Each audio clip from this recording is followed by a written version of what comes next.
मन में पूरा है विश्वास,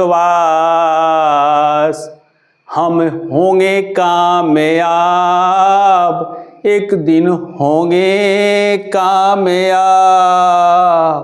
कब होंगे कामयाब?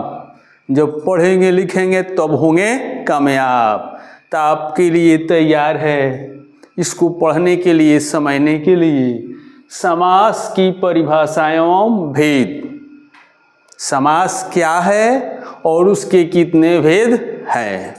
अगर आप इसको पढ़ेंगे समझेंगे अच्छा लगेगा तो आप इसको सब्सक्राइब करेंगे, लाइक करेंगे, शेयर करेंगे। अगर नहीं अच्छा लगे तो इसको छोड़ देंगे। इसका महत्व आपको तभी समझ में आएगा जब आप पढ़ेंगे और क्वेश्चन से मिलाएंगे तब। बिना जांच किए बिना समझे किसी को नहीं छोड़ना चाहिए, कहीं न कहीं काम आ जाता है। तो आइए आप इसको समझिए। पहले समास की हम परिभाषा समझें। दो या अधिक पद मिलकर एक पद बनता है उसे समास कहते हैं। दो या अधिक पद आपस में मिलेंगे और एक पद बन जाएंगे, उसी को समास कहते हैं। जैसे में हम गगन को चूमने वाला, ते गगन पद हुआ और चूमने वाला दूसरा पद हुआ और बीच में एक विभक्ति का चिन्ह है।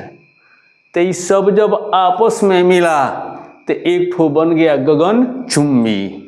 तो गगन चुंबी हो गया समास या समासिक पद।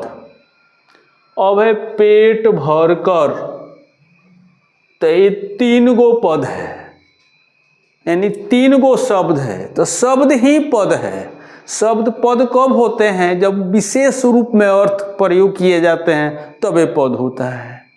तो ये पद समास में शब्द नहीं होते हैं, समास में पद होते हैं। अगर कोई कहता है कि समास में शब्द होते हैं तो नहीं होगा, गलत होगा। इसको देखा जाए तो व्याकरण की पुस्तक में समझा जा सकता है।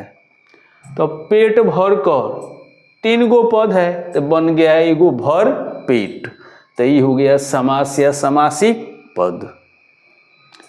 तो जब समास अलग अलग होते हैं यानी उसको तोड़कर अलग अलग लिखा जाता है तो उसको कहते हैं विग्रह। आज जब विग्रह को मिलाकर एक जगह लिख दिया जाता है तो उसको कहते हैं समास।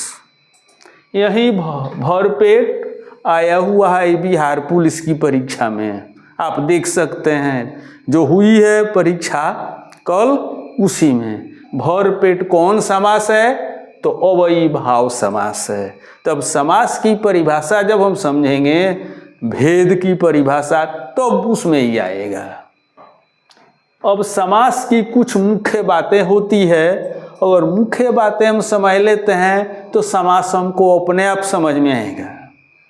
समास में पदों का मेल होता है, यानी हमने बताया 2 पद मिलकर या अधिक पद मिलकर तो ये पदों का मेल होता है। 2 या अधिक पद मिलकर एक पद बनता है। समास में विभक्ति चिन्ह का लोप हो जाता है। विभक्ति माने कारक होता है। तो आप देखिए यहाँ पर गगन को चूमने वाला, यही को है विभक्ति चिन्ह। जब इस समास बनेगा तो विभक्ति चिन्ह खत्म हो जाएगा। तो यहाँ पर विभक्ति चिन्ह समाप्त हो चुका है। और समास थोड़े शब्दों में अधिक बात कहता है। तो जैसे भर पेट, थोड़ा सा शब्द है, अगर इसका बड़ी बात को बनाया जाए कि खूब भर पेट खाया है, खूब भर पेट, खूब ज़्यादा खाया है, तो विशेष अर्थ में चला जाता है। तो समास थोड़े शब्दों में बहुत अधिक बात कहता है। और समास का प्रयोग करने से ही कविता है, कहानी है, नाटक है, निबंध है और रोचक बन जाते हैं।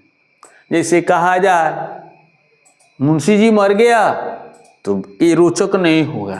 अब मुंशी जी टन बोल गए तो तुरंत रोचक हो गया। टन बोलना मन मुँह हो जाएगा, समास भी हो जाएगा, मुहावरा भी हो जाएगा, तो मर जाना हो जाएगा।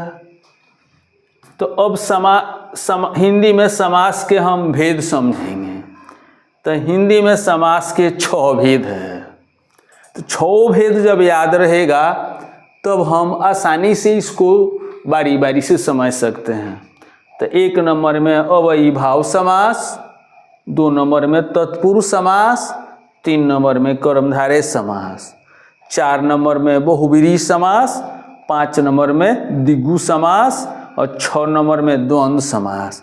एक ठो संस्कृत का नव्य समास होता है, अलग से इसमें समझा जाता है कि नव्य समास से हिंदी में प्रश्न आते हैं, इसलिए हमने लिखा है अलग से एक। अगर समास को जो भेद है उसको हम एक के बार में याद कर सकते हैं। अव्ययीभाव तत्पुरुष कर्मधारय बहुव्रीहि द्विगु द्वंद्व, अव्ययीभाव तत्पुरुष कर्मधारय बहुव्रीहि द्विगु द्वंद्व। अगर 1-2 मिनट हम रट दें तो आसानी से हुआ। आप अब इसको देखेंगे समझेंगे, हर परीक्षा में उपयोगी होगा। समास से आपकी परीक्षा में कम से कम 6-7 प्रश्न आते हैं। अगले वीडियो में हम समास की भेद जो है उनकी परिभाषा को आपके सामने पेश करेंगे।